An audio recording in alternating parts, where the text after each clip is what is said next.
Chiquillos, ven el Power, ¿cierto? Sí, profesora. Ya, ok. Vamos a comenzar entonces a ver las extremidades. En clases anteriores ya vimos columnas, yo les mandé una guía de tórax porque es un poco más breve, pero las extremidades tenemos que sí o sí verlos a través de una clase porque son un tanto ya más complejas de entender. Vamos a comenzar con la osteología de la extremidad superior y decir de esta extremidad que está conformada por los huesos que conforman a la cintura escapular, que es la clavícula y la escápula, al hueso que conforma el brazo, que es el húmero, a los huesos del antebrazo, que es el radio y el cúbito, y a los huesos que conforman la mano, ya que ustedes saben que está conformado por los huesos del carpo, que son 8 configurados en 2 filas. Chiquillos, no puedo ver el chat, así que no sé qué están diciendo.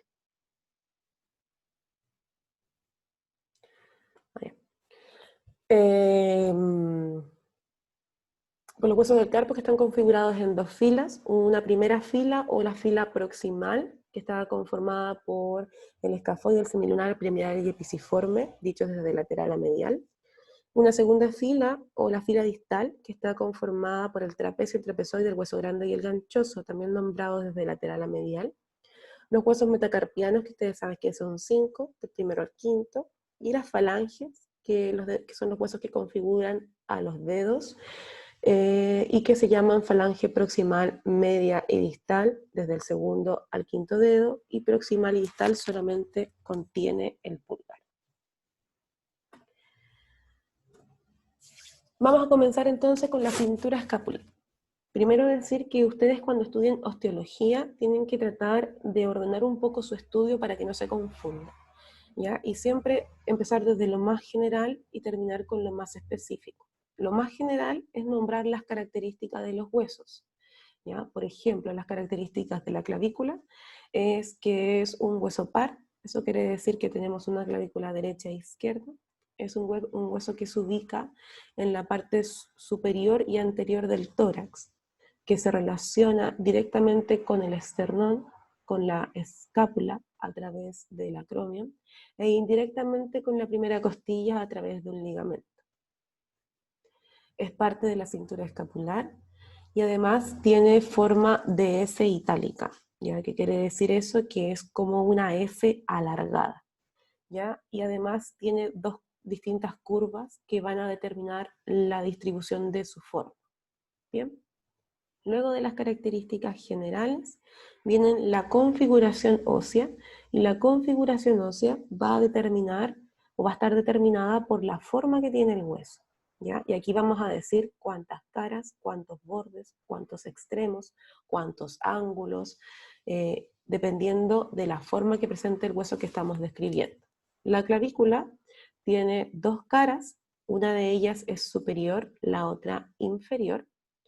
Tiene 2 extremos, uno es medial y otro lateral, ¿ya? Y tiene 2 bordes, uno es anterior y el otro es posterior, ¿bien? De cada una de las caras de los extremos y a veces de sus bordes vamos a encontrar detalles o características importantes que también tienen que conocer. Esa es la última parte de la descripción de un hueso, que se refiere a los detalles óseos, ¿ya?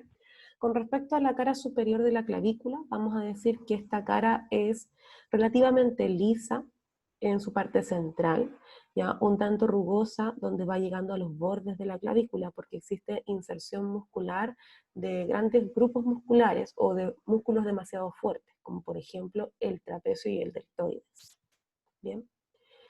Esta cara en sus 2 tercios mediales es convexa de anterior a posterior, pero en su tercio lateral ya es un tanto más aplanada, ¿ya? Por lo tanto es más voluminosa hacia medial que hacia lateral.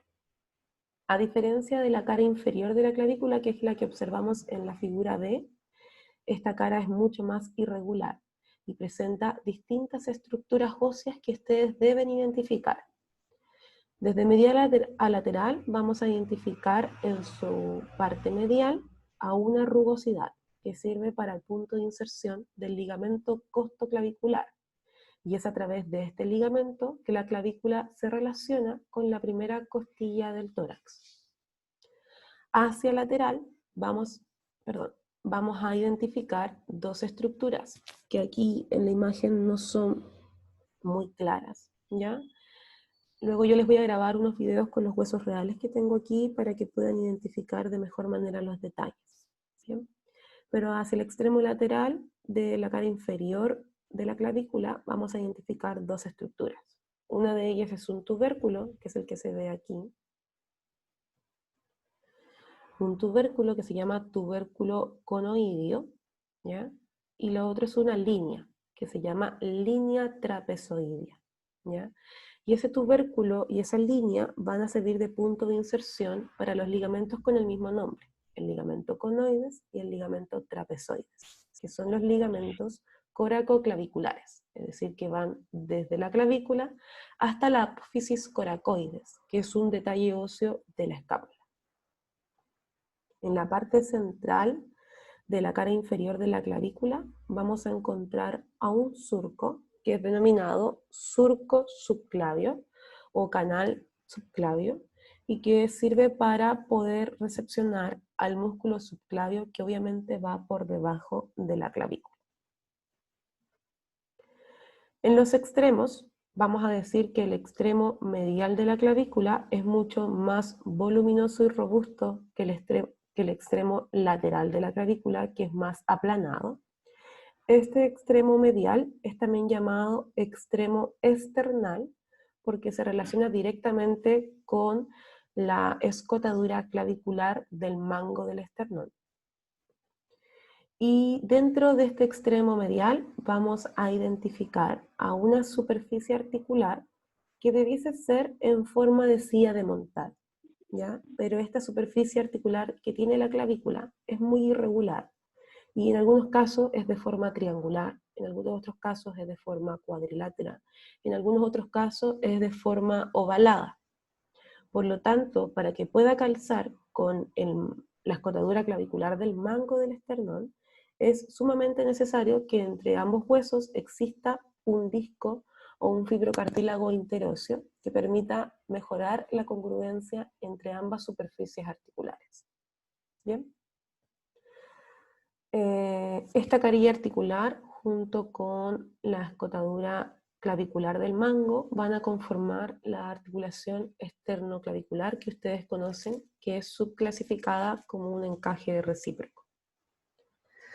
En el extremo lateral de la clavícula vamos a encontrar que este es mucho más aplanado.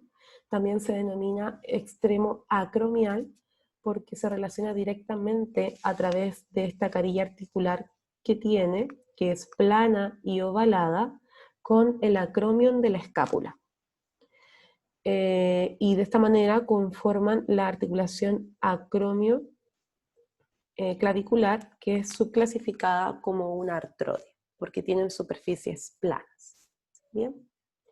Con respecto a los bordes de la clavícula, vamos a identificar al borde anterior, porque este borde anterior, en sus 2 tercios mediales, es convexo, y en su tercio lateral es cóncavo, y de esa manera lo podemos identificar, ¿ya? Sin embargo, el borde posterior, en sus 2 tercios mediales, es cóncavo, pero en su tercio lateral es convexo. Estos bordes también son rugosos y la amplitud de la curva de la clavícula, es decir, tanto del borde anterior como del borde posterior, va a estar determinado por la tensión muscular, ¿ya? Y es por eso que existen diferencias anatómicas en cuanto a los huesos, que por ejemplo, las clavículas de las mujeres que tenemos menor tensión muscular, porque nuestros músculos de por sí fisiológicamente son menos fuertes que el de los varones, nuestras clavículas no son tan curvas. En cambio, el de un varón, las curvas son mucho más acentuadas, porque los músculos ejercen mayor tensión sobre el tejido óseo, ¿ya? Lo mismo va a hacer si es que encontramos a un hueso de una persona que que hizo mucho tiempo deporte o que entrenó sus músculos por mucho tiempo. Ya vamos a ver que sus huesos son muy marcados, que sus detalles son muy definidos, porque la tensión muscular provocó esas formas en los huesos de esa persona. Bien. Con respecto a la escápula y sus características generales, vamos a decir también que es un hueso par. Antes de seguir avanzando, me olvidé de algo, la clasificación de la clavícula, que también está dentro de las características generales. La clavícula, algunos autores la clasifican dentro de la clasificación general de los huesos como un hueso largo, pero generalmente los autores en su mayoría la subclasifican como un hueso alargado. Bien. La escápula es considerada un hueso par porque tenemos una escápula derecha-izquierda, ¿ya? Es clasificada como un hueso plano, se relaciona directamente con la clavícula a través del acromion y con el húmero a través de su cavidad glenoidea. También tiene relaciones indirectas a través de músculos y ligamentos, como por ejemplo la relación que tiene con el tórax a través de la musculatura.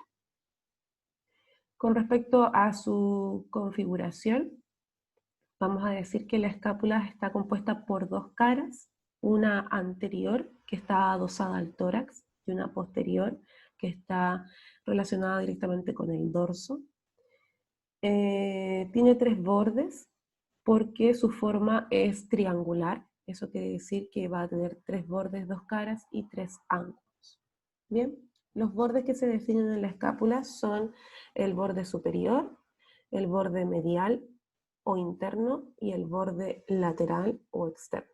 ¿Ya? Y vamos a encontrar tres ángulos que algunos autores lo definen como la unión de los bordes de la escápula y otros lo definen por en la posición que se encuentra. ¿Ya? Si lo definimos según la posición, vamos a encontrar un ángulo superior, un ángulo inferior y un ángulo anterior.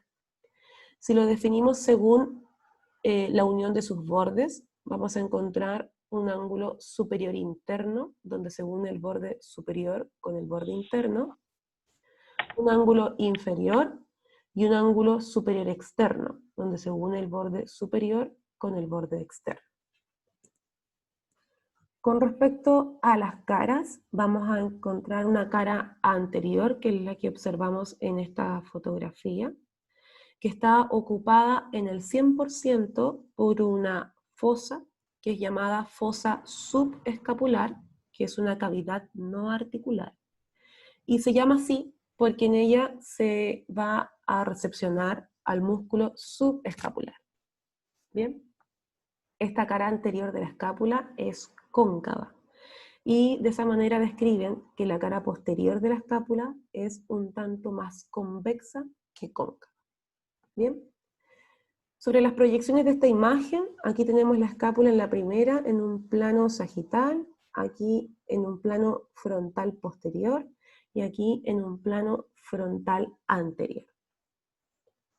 Con respecto a la cara posterior de la escápula, vamos a decir que esta es convexa y se encuentra atravesada desde medial a lateral por una espina, que se denomina espina de la escápula, y es la cual va a terminar hacia lateral por una porción más aplanada, que es conocida como acromion. El acromion, en su cara más interna, va a presentar una superficie articular oval, que es para articularse con el extremo acromial de la clavícula. De igual manera, la cara posterior va a tener algunos otros detalles óseos importantes que se van a encontrar por sobre la espina y por debajo de la espina, que son dos cavidades no articulares denominadas fosas, y por sobre la espina vamos a encontrar a la fosa supraespinosa y por debajo de la espina a la fosa infraespinosa. Obviamente estas fosas van a recepcionar a los músculos que se denominan de la misma manera, músculo supraespinoso y músculo infraespinoso. Profe, Dígame. ¿El acromio era el que estaba atrás o el que se ve acá adelante, en la figura del medio? A ver, en esta imagen, Esa misma, sí. sí, aquí está la espina y lo que termina por lateral, esto, es el acromio. Ah, ok. Eso que se proyecta ya hacia anterior es la otra estructura, que es la apófisis coracoides, que la vemos ahí y que la vemos ahí. Ok, ¿Ya? gracias. En esta imagen, que es de un plano frontal anterior, podemos observar aquí, en la parte interna del acromion, la superficie articular oval, que es con la que se va a articular con el extremo acromial de la clavícula. ¿Ya? Aquí no la vemos porque se encuentra proyectada hacia adelante. ¿Ya? Y aquí tampoco, porque esta foto está proyectada desde externo.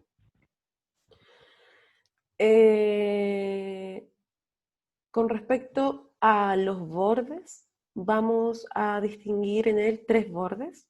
Un borde interno que también lo denominan borde vertebral, ¿ya? Y este borde vertebral o interno de la escápula está dividido en tres labios.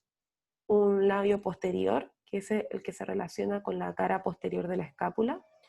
Un labio anterior, que es el que se relaciona con la cara anterior de la escápula. Y un intersticio, ¿ya? Y el intersticio va a estar relacionado con la inserción de músculos que van desde la escápula hacia la columna, como por ejemplo, hacia superior del intersticio se inserciona el músculo angular del omóplato o elevador del omóplato, ¿ya? Y los romboides, hacia abajo, ¿sí? Angular, romboides menor y romboides mayor.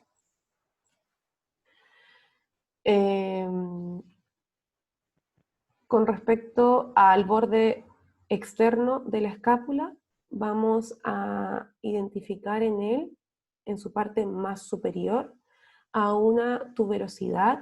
Algunos le llaman tuberosidad, otros autores la llaman superficie triangular, ¿ya? Que tiene como por nombre superficie o tuberosidad infraglenoidea y que sirve para la inserción de la cabeza larga del tríceps braquial. Bien.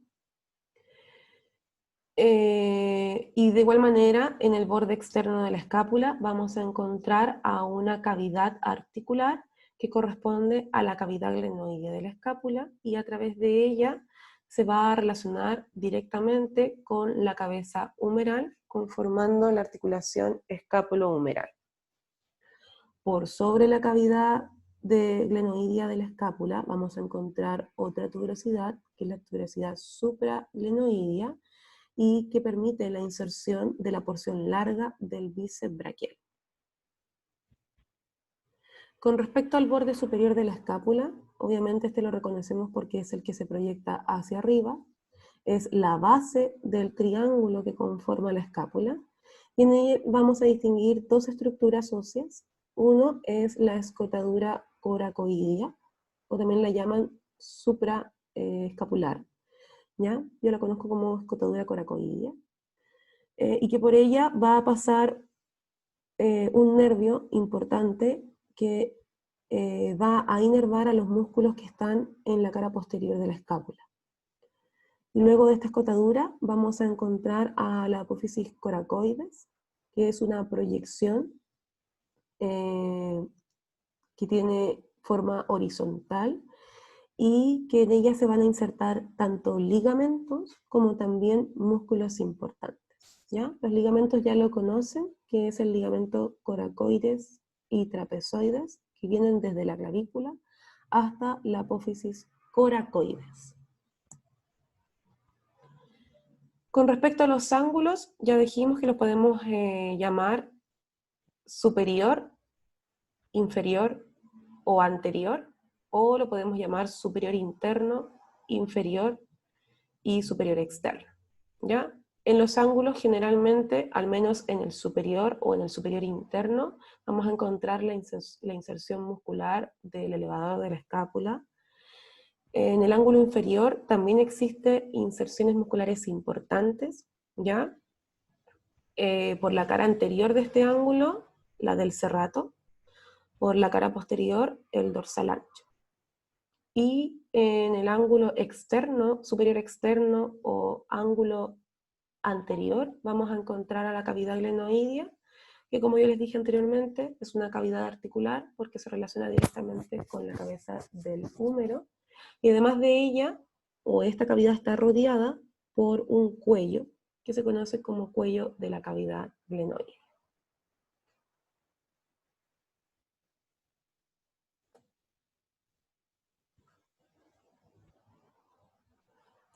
El húmero. El húmero es el hueso que se encuentra a nivel del brazo, es un hueso largo, eso quiere decir que tiene una epífisis proximal y una epífisis distal, y un cuerpo que se encuentra entre ambos extremos. Es un hueso par, porque tenemos un número derecho y un número izquierdo.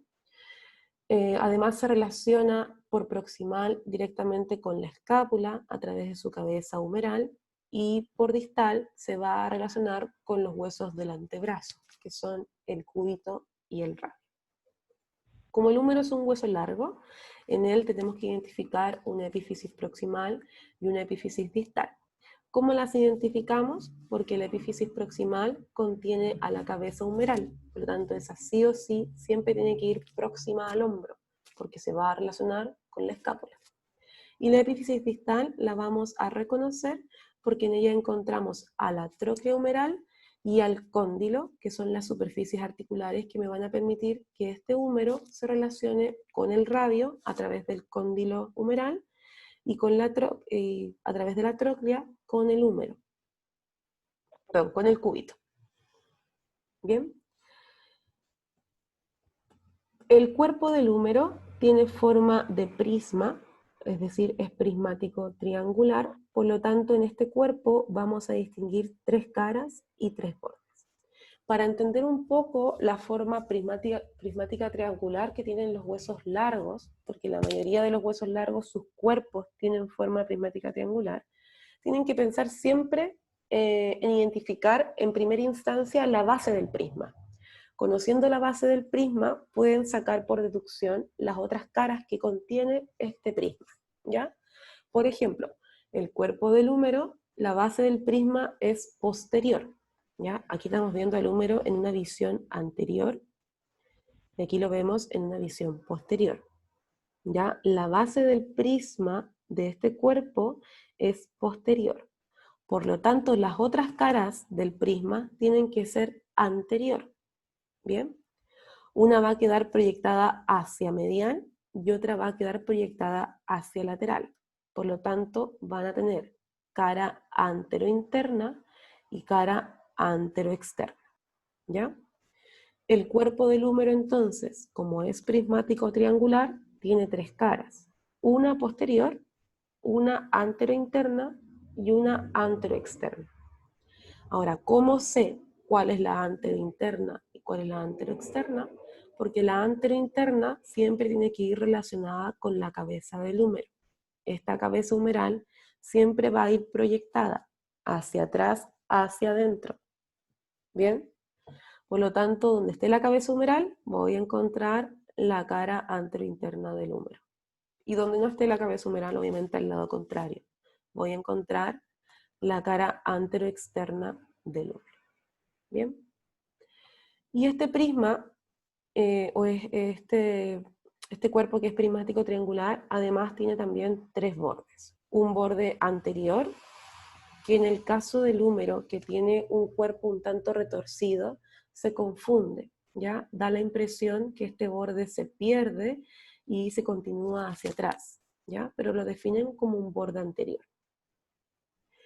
Y un borde medial, que es este que se proyecta por la cara anteromedial, y un borde lateral, que es el que se proyecta por la cara anterolateral. Bien, si observan bien el cuerpo del húmero, a pesar que teóricamente está definido como un prisma, en la parte más superior este es casi cilíndrico, como si fuera completamente cilindroideo, ¿ya? Y el prisma se evidencia mucho más en la parte más inferior, donde sí observo que realmente hay una cara anterointerna, una cara anteroexterna, y por atrás una cara posterior. Con respecto a las estructuras óseas que vamos a identificar, los vamos a ver por sus extremos primero y finalmente por el cuerpo del húmero. Con respecto a la epífisis proximal, en ella vamos a distinguir a la cabeza humeral, que corresponde a 1/3 de una esfera, y esta cabeza va a estar rodeada por un cuello, que todos los cuellos que rodeen alguna cabeza de un hueso largo se van a denominar cuellos anatómicos, ¿ya? Y algunos autores definen un cuello quirúrgico, que es la porción por donde se une la epífisis proximal hacia el cuerpo, ¿ya? O la epífisis que contiene la cabeza hacia el cuerpo, ¿ya? También lo toman como un punto médico para hacer las intervenciones quirúrgicas por sobre los huesos largos. Bien, pero a nosotros nos interesa identificar al menos el cuello anatómico que siempre va a estar rodeando a las cabezas de los huesos largos. En este caso, a la cabeza humeral, que está con el número 5, encontramos también un cuello anatómico con el número 1. En la epífisis proximal del húmero también vamos a encontrar a 2 tuberosidades, una que está proyectada hacia afuera y otra que está proyectada hacia anterior, ¿ya? La de mayor tamaño es la que está proyectada hacia afuera, que se conoce como tuberosidad mayor del húmero, o también llamada troquíter. Esta tuberosidad sirve como punto de inserción muscular para los músculos del manguito rotador, y por eso en ella va a tener 3 carillas, una superior, una intermedia, una media y una inferior, para recepcionar a los tendones de los diferentes músculos que conforman al manguito rotador. Y hacia anteromedial vamos a encontrar a otra tuberosidad que, si ustedes observan, es de menor tamaño que esta, y por lo tanto la llaman tubérculo menor del húmero o también troquín. ¿Sí? 2 formas de llamarlo: tubérculo mayor y tubérculo menor del húmero, o troquíter y troquín. ¿Bien? Si lo observamos en una imagen, podemos observar aquí la epífisis proximal del húmero, y vemos con el número 8 al troquín, y con el número 3 al troquíter. ¿Bien? Entre medio de ambos tubérculos vamos a encontrar a una corredera o un canal, ¿ya? Que cuando lo llamamos a estos tubérculos, tubérculo mayor y tubérculo menor del húmero, a esta la denominan surco o canal intertubercular, es decir, que se encuentra entre tubérculos, ¿ya? Pero la mayoría de los autores la denomina corredera bicipital, ¿ya? Porque hacen referencia a lo que discurre por ese canal, ¿ya? Y si se llama corredera bicipital, obviamente por ese canal va a pasar el tendón de la cabeza larga del bíceps braquial. Ambos tubérculos hacia distal, acercándose a la parte más superior del cuerpo del húmero, se van a proyectar por una cresta, ¿ya? Y estas crestas tienen su nombre de acuerdo del tubérculo que emerge. Por ejemplo, la cresta que emerge del troquín se llama cresta subtroquiniana, y la que emerge del troquíter se llama cresta subtroquiteriana.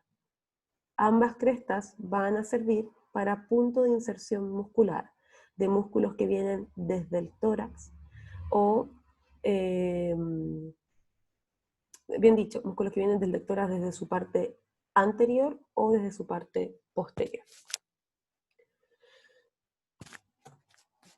Repito entonces, los detalles óseos que vamos a encontrar en la epífisis proximal del húmero son la cabeza humeral, el cuello anatómico, troquíter, troquín, corredera bicipital, cresta troquiteriana, cresta subtroquiniana y el cuello quirúrgico del húmero. ¿Bien?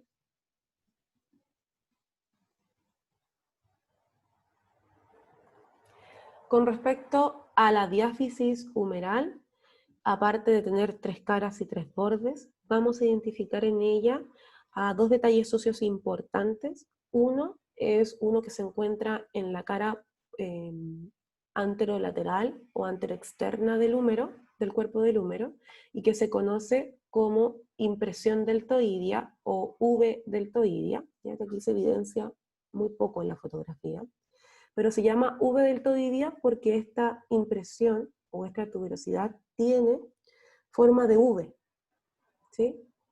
En ella, obviamente, si se llama V-deltoidea, se va a insertar por un lado el deltoides, ¿ya? Y que la tensión del deltoides va a formar esta impresión por sobre la cara anteroexterna del húmero, ¿ya? Y el otro detalle lo encontramos más o menos en el tercio medio y en el tercio inferior del húmero, y que es este canal de torsión, ¿ya? Que le hace o le da esta impresión al cuerpo del húmero como si estuviese torsionado por sobre su eje, ¿ya? Y en este canal de torsión va a pasar una arteria y un nervio, que es el nervio radial y la arteria humeral profunda, que producto a la presión que ejercen sobre el hueso conforman a este detalle óseo. Con respecto a la epífisis distal del húmero, vamos a describir en ella distintas estructuras óseas. Algunas son salientes articulares, otras no, y que tienen distintas funciones, ¿ya? Por la cara anterior de esta epífisis proximal, no sé qué dicen por el chat, la arteria y un nervio, la arteria humeral profunda y el nervio radial. Bueno, decirles además que a esta porción del hueso húmero se le conoce como paleta humeral y que vamos a describir en ella una cara anterior y una cara posterior, ¿ya? Las dos salientes articulares que conforman a esta paleta humeral, una se encuentra por el lado externo, otra se encuentra por el lado interno. La que está hacia externo o lateral es lo que se conoce como cóndilo humeral, que es este cóndilo esferoideo, que se va a relacionar con la cúpula del radio y de esa manera va a conformar la articulación húmero-radial. Por el lado medial o por el lado interno vamos a encontrar a esta otra saliente articular, que si ustedes ven tiene ahí una saliente, una pequeña depresión y una saliente menos acentuada, y corresponde a la tróclea humeral. Esta tróclea se va a relacionar de forma directa con la cavidad sigmoidea mayor del cúbito, y de esa forma van a conformar la articulación húmero-cubital. Por ambos lados, al lado de la tróclea y al lado del cóndilo, vamos a observar a dos salientes no articulares que son llamadas epicóndilos. De hecho, son detalles óseos palpables que ustedes se pueden palpar en el borde interno del codo y en el borde externo del codo. ¿Bien? Estos epicóndilos, el medial es de mayor tamaño que el lateral, y de hecho ese es el que más sobresale, son también llamados epitróclea, al que se encuentra al lado de la tróclea, y epicóndilo, al que se encuentra al lado del cóndilo, ¿ya? O los llaman epicóndilo medial, al que se encuentra al lado de la tróclea, y epicóndilo lateral, al que se encuentra al lado del cóndilo. Estos sirven para punto de inserción tanto ligamentosa como muscular, ¿ya? En ellos se insertan los músculos que van desde el codo y pasan al antebrazo y se llegan a insertar hasta en la mano, y se insertan directamente los ligamentos que conforman al complejo articular del codo, como lo son el ligamento colateral medial en el caso de la epitróclea y el ligamento colateral lateral en el caso del epicóndilo. También en esta misma cara vamos a observar por sobre la tróclea y por sobre el cóndilo a dos fosas, pequeñas fositas, ¿ya? Que son fosas, por lo tanto son cavidades no articulares, ¿ya? La que está con el número 3 y la que está con el número 12. La que está por sobre la tróclea, la que tiene el número 3, se va a llamar fosa coronoidea, ¿ya? O fosita coronoidea, como lo nombran algunos. Y la que está por sobre el cóndilo, con el número 12, se va a llamar fosita radial o fosita condilia, ¿ya? ¿Qué función tienen estas fosas? Ambas fosas van a recepcionar a las superficies articulares que se relacionan con estas dos, con el cóndilo y con la tróclea, que provienen desde el cúbito y del radio.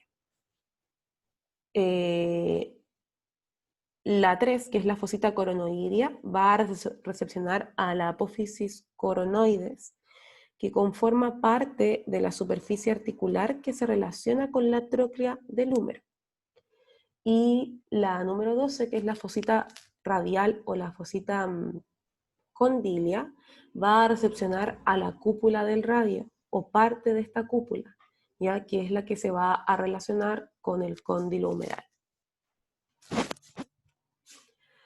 Por la cara posterior podemos observar algunos detalles que también observamos por la cara anterior, ya como la epitróclea, el epicóndilo, la tróclea, parte del cóndilo, pero vamos a tener a una gran fosa que está con el número 10, que es la fosa olecraniana, que tiene una gran importancia porque va a recepcionar al olecranon, que es una estructura que está en la epífisis proximal del cúbito, y que si no tuviésemos esta fosa olecraniana, nosotros no podríamos hacer extensión completa del codo, ya que si no existiera, esta no podría recepcionar al olecranon y no permitiría que éste se escondiera dentro de la fosa olecraniana para permitir la extensión completa del codo.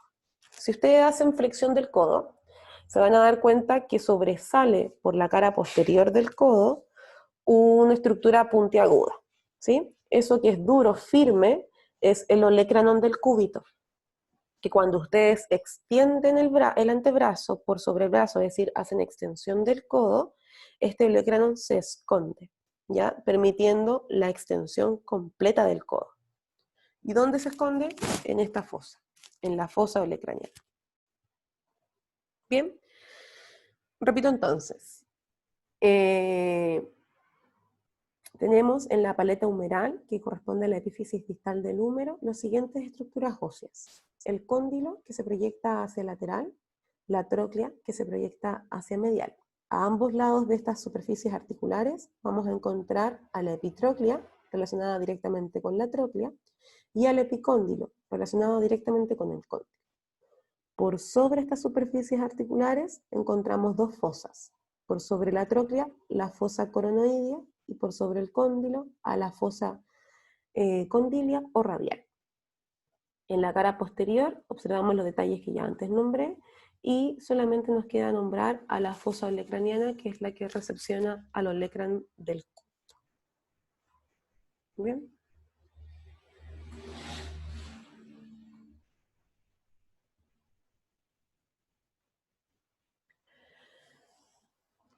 El radio. Con el radio vamos a terminar, chiquillos. Ya. Los huesos del antebrazo están conformados por el radio y el cúbito. El radio es el hueso lateral del antebrazo y el cúbito o ulna es el hueso medial del antebrazo.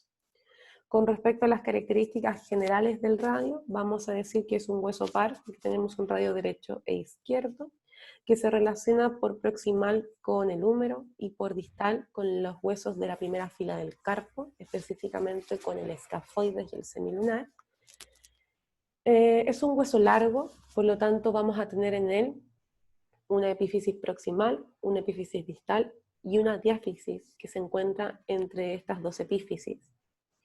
Con respecto a la epífisis proximal, la vamos a distinguir porque en ella vamos a encontrar a la cabeza del radio, que es la que se va a relacionar por un lado con el cúbito, perdón, por un lado con el húmero, ¿cierto?, a través de su cúpula, pero también con el cúbito, a través de su rodete, y una epífisis distal que la vamos a identificar porque es mucho más robusta que la proximal, y además en ella existe una apófisis estiloides que proyecta mucho más hacia inferior esta epífisis.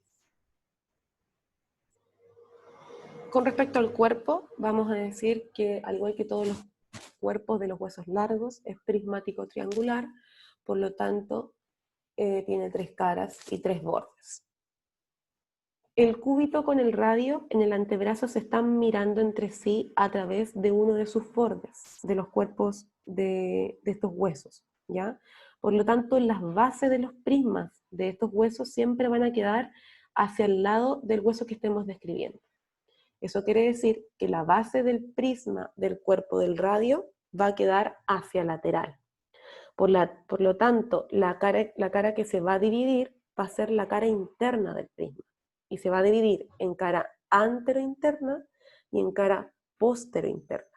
Y es por eso que vamos a describir que su cuerpo tiene cara externa o cara lateral, cara anterointerna y cara posterointerna. Y va a tener 3 bordes. Un borde que se queda mirando hacia el cúbito, por lo tanto un borde medial, que aquí en la foto lo podemos observar porque es el más acentuado, el más agudo y rugoso, ¿ya? Borde medial, y tiene un borde anterior y un borde posterior. En este borde medial, que es el más notorio del cuerpo del radio, es porque se inserta la membrana interósea, que recuerden que va desde el radio hasta el cúbito. Con respecto a las estructuras óseas que vamos a distinguir en él, vamos a ir viéndolas desde sus epífisis, su epífisis proximal, el cuerpo y la epífisis distal. Con respecto a los detalles óseos que se encuentran en la epífisis proximal, vamos a distinguir en esta a la cabeza del radio, y en esta cabeza vamos a distinguir 2 estructuras óseas, que en realidad son 2 superficies articulares. Una corresponde a una cavidad glenoidea y otra corresponde a un rodete.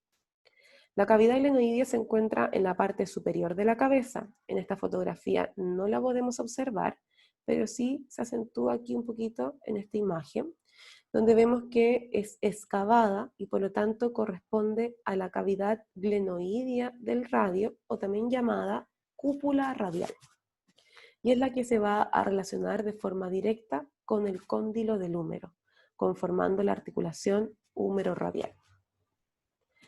La otra parte de la cabeza corresponde a esta que tiene el número 4 y que es denominada rodete de la cabeza del radio, y esta se va a articular con una cavidad del cúbito, ¿ya? Que es la cavidad sigmoidea menor del cúbito, conformando de esta manera la articulación húmero-cubital proximal, ya que es una trocoides, y que a través de este rodete el radio puede girar por sobre la cavidad sigmoidea del cúbito.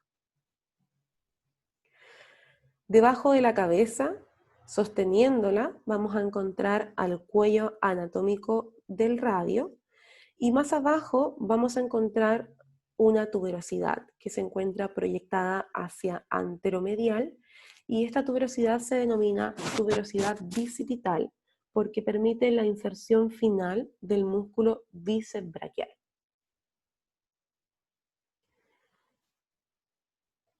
Con respecto al cuerpo del radio, solamente vamos a identificar sus caras, que es la cara externa, anteromedial y anterolateral, y sus bordes, borde interno, borde anterior y borde posterior, ¿ya?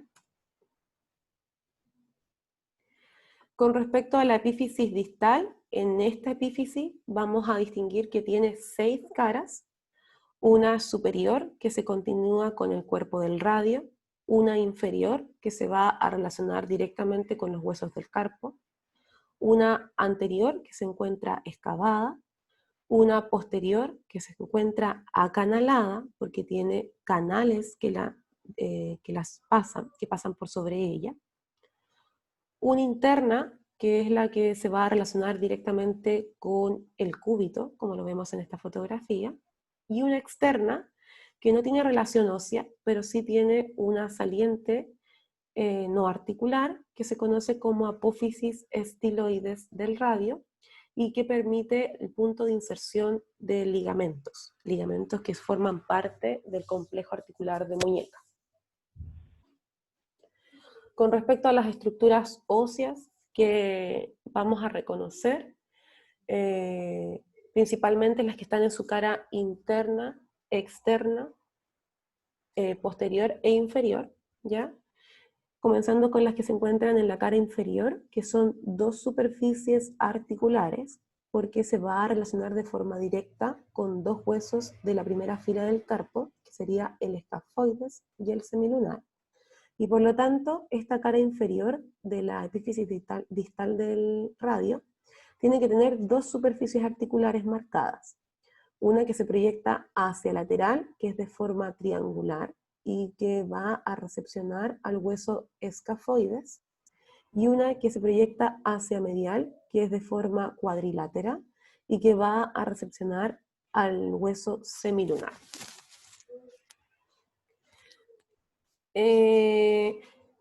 Sobre la cara externa, ya les dije, vamos a distinguir solamente a esta apófisis estiloide que tiene el número 12, la podemos observar aquí también, con el número 12, que es bastante grande, ¿cierto? Robusta, y que se proyecta por la cara lateral de la muñeca, y de hecho es una de las razones de por qué el movimiento de radialización es menos acentuado que el movimiento de cubitalización, que es un poco más grande su rango, ¿ya? El movimiento de radialización va a estar limitado por el choque óseo de los huesos del carpo con la apófisis estiloides, y por eso tiene menor rango que la cubitalización. Con respecto a su cara interna, vamos a reconocer en ella a una cavidad sigmoidea del radio, que aquí tiene el número 13, que va a recepcionar al rodete de la cabeza del cúbito. Y de esta manera van a conformar a la articulación radiocubital distal. También creo que algunos autores denominan a esta cavidad sigmoidea del radio como escotadura cubital. ¿Ya? Creo que con esos dos nombres, al menos yo la he leído por ahí, que la identifica. ¿Bien? Y finalmente por la cara posterior, si ustedes observan la cara posterior, esta cara está acanalada, aproximadamente tiene 4 canales que van a permitir el paso de los músculos que conforman el compartimiento posterior y lateral del antebrazo.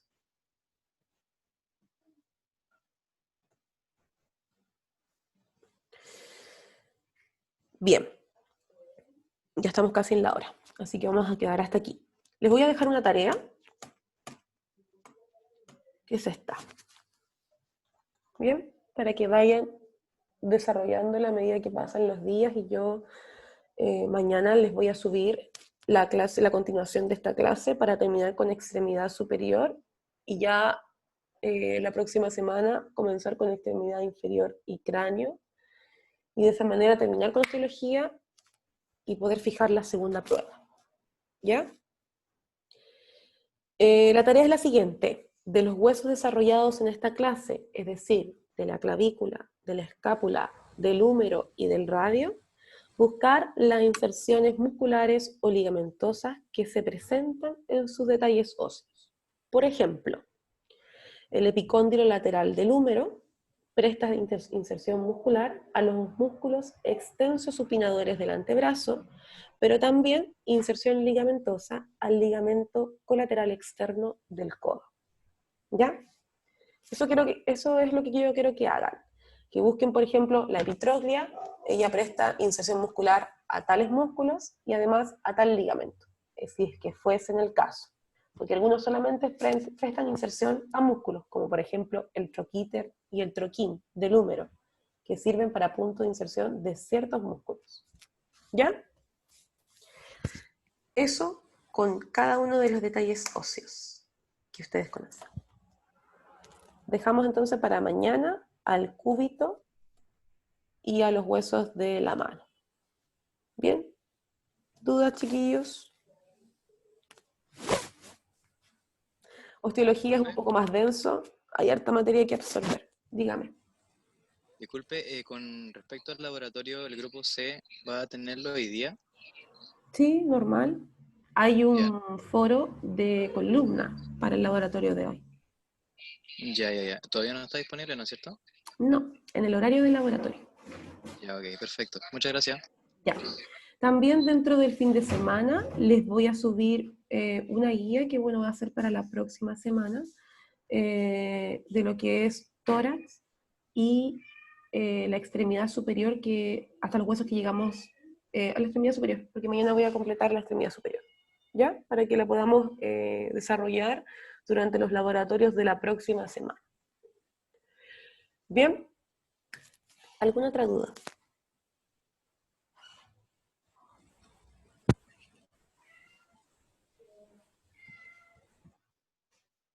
¿No? Ya, chiquillos, son libres entonces. Esta grabación yo se la subo como siempre a la plataforma. Para que estén atentos a la plataforma, chicos, siempre traten de revisarlas porque yo les voy subiendo recursos, ¿ya? Eso, que tengan bonita mañana. Nos vemos mañana para la próxima clase, pero se los voy a mandar por la plataforma, no nos vamos a conectar por Zoom, ¿ya? Eso. Ya, profesora.